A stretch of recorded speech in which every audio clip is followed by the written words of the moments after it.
Dear student, a very good morning to all of you. Today, now we are going to discuss a very important and very tricky topic of the today discussion, that is based on the Himachal Pradesh case, which is known as the Sunita Chauhan case, where a woman has married with two blood related brothers. That is called polyndy under the marriages. That's why now it is a matter of great discussion over throughout the country, that how the polyndy is being allowed, and how the polyndy, what is the legal status of the polyndy, and so many other issues which is related to the polyndy and after this Sunita Chauhan case. So today our discussion will be mainly based on the polyndy under Indian legal system. पॉलिंड्री होता क्या है दोस्तों? पॉलिंड्री का मतलब जानने से पहले हम लोग दो तीन टर्मिनोलॉजी को जानेंगे। दैट इज फर्स्ट, अगर आप देखें तो एक होता है मोनोगैमी। मोनोगैमी का मतलब होता है एक पति और एक पत्नी का सिद्धांत। दूसरा होता है bigamy, which is known as that पति एक है, उसकी दो पत्नियां हैं। तीसरा होता है पॉलीगैमी, दैट इज एक पति और दो से ज्यादा पत्नियां। और पॉलिंड्री का मतलब होता है एक पत्नी और एक से ज्यादा पति, दैट इज कॉल्ड पॉलिंड्री। जैसे कि हम लोग महाभारत काल में द्रौपदी का जो विवाह देखते थे, उसमें पॉलिंड्री के अंतर्गत आता था। अब हुआ ये दोस्तों कि हिमाचल प्रदेश में एक शेड्यूल ट्राइब की जो महिला थी, सुनीता चौहान जो है, उसने जो है दो सगे भाइयों के साथ शादी की। केस था हिमाचल प्रदेश के सिरमौर जिले के सिलाई गांव का था। मामला 2 जुलाई से 3 दिन तक ये सेरेमनी चली। 15 जुलाई को ये शादी हुई और इस शादी में सुनीता चौहान ने दो सगे भाइयों, जिसका नाम प्रदीप नेगी और कपिल नेगी था, उसके साथ एक ही मंडप में काफ़ी धूमधाम से शादी किया गया। पूरे गांव के लोग उस शादी में विटनेस बने। और ये शादी, सबसे बड़ी बात है कि सुनीता चौहान ने अपने पूरी सहमति के साथ, पूरी सब चीज़ को जानते हुए उसने सहमति दी, और साथ ही साथ दोनों भाइयों ने की भी अपनी सहमति थी। और दो भाइयों में से भी एक भाई जो है सरकारी जॉब में था और दूसरा जो है विदेश में जो है वो सॉफ्टवेयर इंजीनियर। तो इस तरह से काफ़ी वेल एजुकेटेड फैमिली में ये शादी हुई। जब ये मीडिया में आया तब ये डिबेट का इशू बन गया। जो इन दोनों का जो समुदाय था, दैट इज़ वेरी इंपॉर्टेंट, जो है ये तीनों लोग जो है हट्टी समुदाय जो शेड्यूल ट्राइब के अंतर्गत आता है हिमाचल प्रदेश के में, ये इस समुदाय से बिलोंग करते थे। और इनका कहना था कि जो इनकी शादी है वो शेड्यूल ट्राइब के कस्टमरी लॉ के अनुसार हुई है। और कस्टमरी लॉ में उनका कहना था कि ये वर्षों से चली आ रही परंपराओं के अंतर्गत ही उसने अपने पुराने रीति रिवाजों के अनुसार ये शादी की है, और ये शादी जो है वो वैलिड है। सवाल उठता है दोस्तों, इस जब ये मीडिया में आया तो पुनः एक बार ये मैटर ऑफ डिबेट बन गया कि क्या भारत में इस तरह की शादियां मान्य हैं, और या फिर अगर ये कोई शादी कर लेते हैं कोई लड़की एक से ज़्यादा पतियों के साथ, तो इसकी लीगल वैलिडिटी क्या है। दोस्तों एक बात स्पष्ट तौर पर देखिए कि इस पूरे के पूरे केस में दो बातें महत्वपूर्ण हैं। नंबर 1 कि क्या इंडियन लॉ इसको परमिट करता है, और दूसरा अगर परमिट करता है तो फिर कैसे इसको जस्टिफाई कैसे ठहरा, अगर जस्टिफाई कैसे ठहरा जाएगा, और अगर परमिट नहीं करता तो फिर शादी हुई कैसे। दोस्तों देखिए, अगर जहाँ तक इंडियन लीगल सिस्टम को देखिए, इसको तो हम लोग बाद में देखेंगे। सबसे पहले देखिए कि इन्होंने जो शादी की है, इसका प्रमुख कारण था पॉलिंड्री का कारण क्या है। पॉलिंड्री का मतलब होता है दोस्तों एक पत्नी और एक से ज्यादा उसके पति, और जो सारे पति जो है वो legal husband in the I of law और सोसाइटी होते हैं। अब हट्टी समुदाय का अगर आप बात करें तो इसमें एक प्रचलित प्रथा का मुख्य कारण है कि हर भाई की अलग अलग शादी होगी तो उस परिवार की एकता और अखंडता को खतरा पहुंचता था। जितनी ज़्यादा परिवार में शादियां होंगी, जितनी महिलाएं आएंगी, उतना ही घर का बंटवारा होगा, उतने बच्चे की संभावना होगी। तो अगर चूंकि हिमाचल प्रदेश का जो ट्राइबल्स एरिया है वो ज़्यादातर पहाड़ों में रहता है, और पहाड़ों में जो उनका जीवन है वो खेती पर ही निर्भर करता है। तो अगर ज़्यादा पत्नियां आएंगी तो परिवार में विखंडता होगी, परिवार विघटित होगा, भाई भाई में बंटवारा हो जाएगा। तो ऐसी स्थिति में जमीन का बंटवारा को रोकने के लिए जो है एक एक ही पत्नी जो है वो कई भाइयों के साथ शादी करती थी। और ये पहाड़ी इलाकों में ये जमीन को चूंकि जमीन को विखंडित होने से बचाने का एक सबसे बड़ा कारण ये है। साथ ही साथ एक खानदान में ये जमीन जो है एक ही वंशजों के बीच में रहे, एक ही मैरिज होगी, एक ही पत्नी होगी, तो वो बच्चे एक ही खानदान के माने जाएंगे और वंशज जो है वंशजों में बंटवारा होने की संभावना कम होगी। और हिमाचल प्रदेश के रेवेन्यू लॉ जो है ऐसे पॉलिएंड्री मैरिज को जो है वो प्रोटेक्ट करता है। तो बाय लार्ज आप कहें तो एक तो परिवार में एकता और अखंडता बनाए रखता है। दूसरा जो मेन कारण है पॉलिएंड्री का वो है जमीन, जो हिमाचल प्रदेश में जो जमीन जो खेतीहर जमीन होती है उसमें बंटवारा ना हो, क्योंकि जमीन जो है ऑलरेडी कम होती है और उसमें भी खेती करना बड़ा संभव होता है। अगर बंटवारा होगा तो प्रॉब्लम्स आएगी। इसको बचने का एक इन्होंने बायोमीडियम निकाला था। और तीसरा जो था रेवेन्यू लॉ जो है, यानी हिमाचल प्रदेश के जो लॉज भी जो होता है ट्राइबल्स के जो प्रोटेक्शन के लिए बने लॉ हैं उसमें भी ऐसी शादी को जो है वो परमिट करते हैं।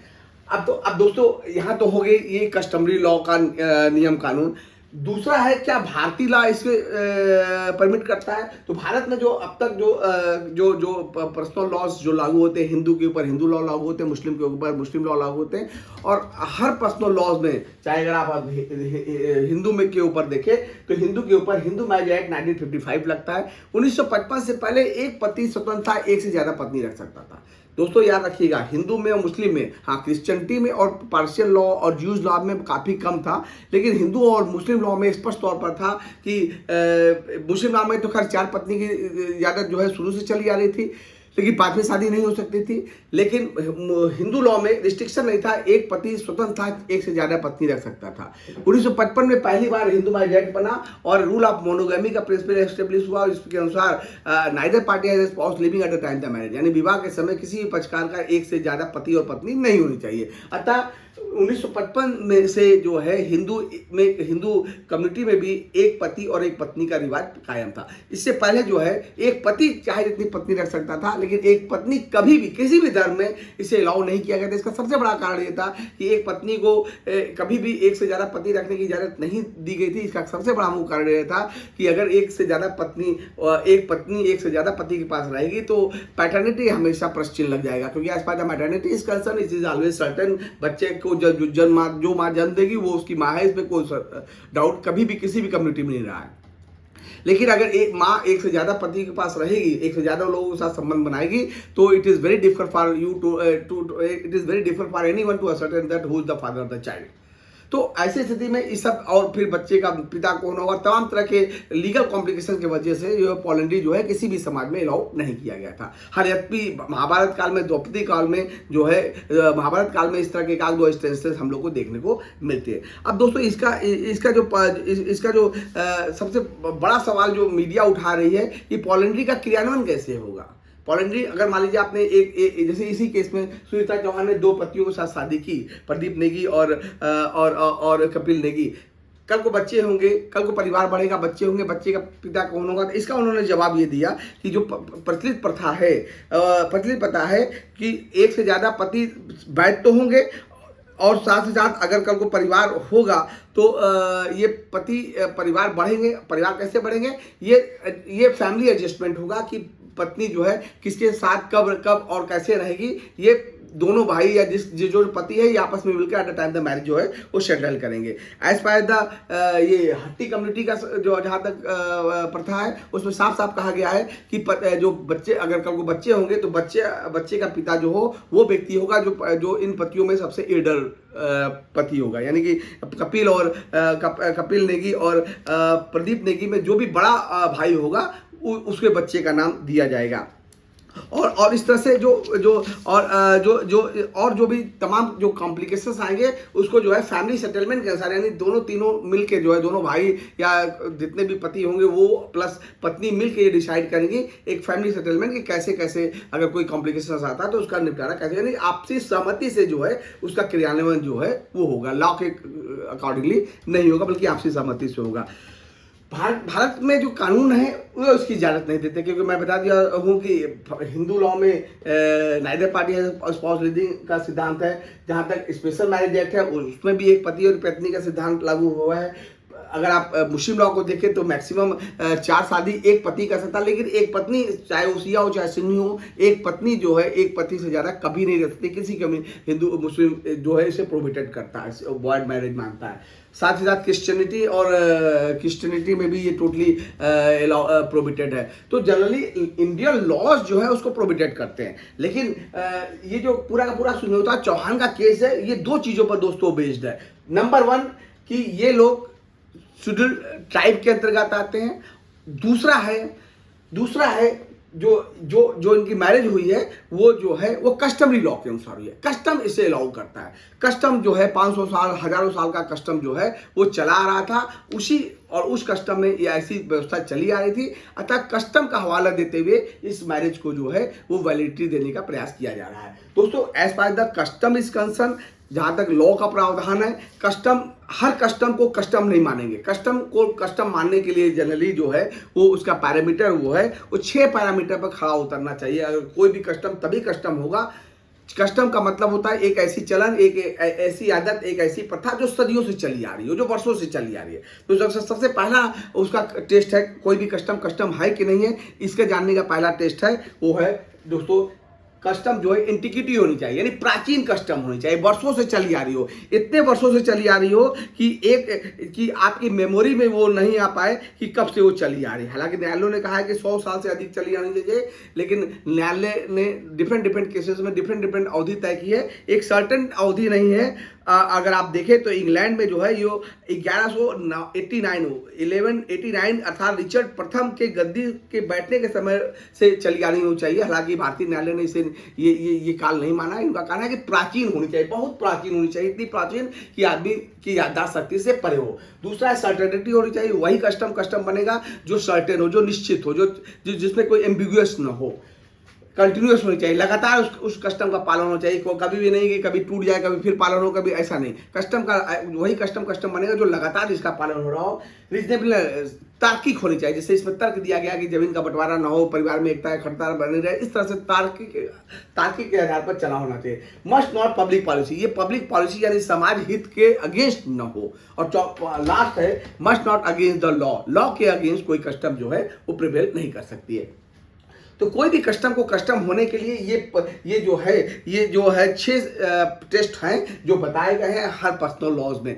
इस टेस्ट को अगर पालन करते हुए कोई कस्टम बनता है तो उसे समाज में चालू किया जाएगा, समाज में जारी रखा जा सकता है। अब दोस्तों, ये जो हट्टी कम्युनिटी है, इसमें ये कस्टम जो है ये 5-6 टेस्ट जो है लगभग पूरा करता है। 7वां टेस्ट देख ले तो ये पूरा नहीं करा, बाकी 5-6 टेस्ट जो है प्राचीन काल से चली आ रही है, सर्टेनिटी है, कंटिन्यूस चली आ रही है, रीजनेबलनेस है और must not against the public policy के अगेंस्ट। तो इस तरह से ये चीज़ जो है, ये जो कस्टम जो है वो सदियों से चला आ रहा है। और दूसरा जो मैंने बताया था कि कोई भी कस्टम, दोस्तों एक बात और भी स्पष्ट है, कस्टम को प्रूफ कौन करेगा?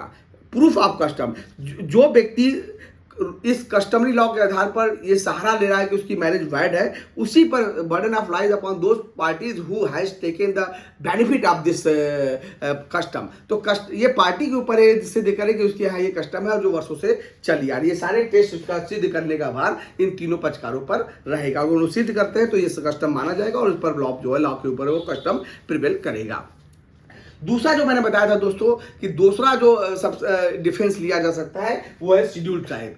हर कम्युनिटी में ये अलाउड नहीं दोस्तों।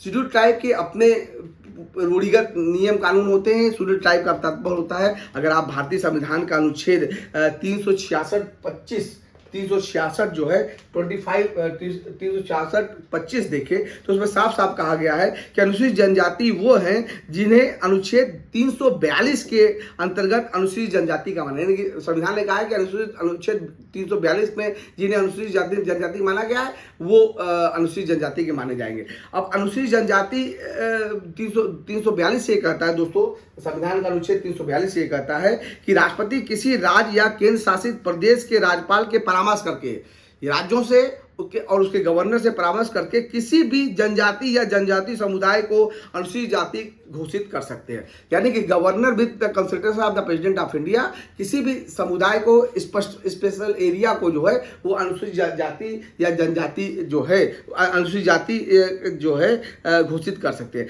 अनुसूचित जनजातियों में आमतौर पर आदिवासी या मूल निवासी भी कहा जाता है। इस समुदाय की अपनी अनूठी संस्कृति, भाषा और शैली होती है। संविधान चूंकि हर व्यक्ति के प्रोटेक्शन की बात करता है दोस्तों, तो जिस कम्युनिटी की अपनी कोई विशिष्ट भाषा, शैली और रहन सहन होता है, संविधान को उस व्यक्ति को भी उसके रीति रिवाज को भी प्रोटेक्शन देना पड़ता है। इसीलिए अगर आप हिंदू मैरिज एक्ट की धारा 5 सब क्लास 4 और 5 को देखें, वहां भी कहा गया कि अगर सपिन रिलेशनशिप और प्रोहिबिटेड डिग्री में मैरिज जो है वो वाइड होगी, लेकिन अगर कस्टम और यूसेज परमिट करेगा तो ऐसी मैरिज जो है वो परमिट की जा सकती है। यानी कस्टम यूसेज को जो है परमिट करने की बात जो है स्टैट्यूटरी लॉ खुद ही बोलता है। तो दूसरा तो दोस्तों जो कस्टमरी जो ये मैरिज को जो वैलिडिटी मिलेगी वो 2 चीज़ों से मिलेगी। नंबर 1, पार्टी को सिद्ध करना पड़ेगा कि वो कस्टम उनके यहाँ है, कस्टम को ये 5-6 क्राइटेरिया को टेस्ट को सिद्ध करना पड़ेगा। और दूसरा है कि वो कम्युनिटी जो है वो शेड्यूल्ड ट्राइब एरिया घोषित किया गया। दोनों ही चीज़ें जो है इस केस में दोस्तों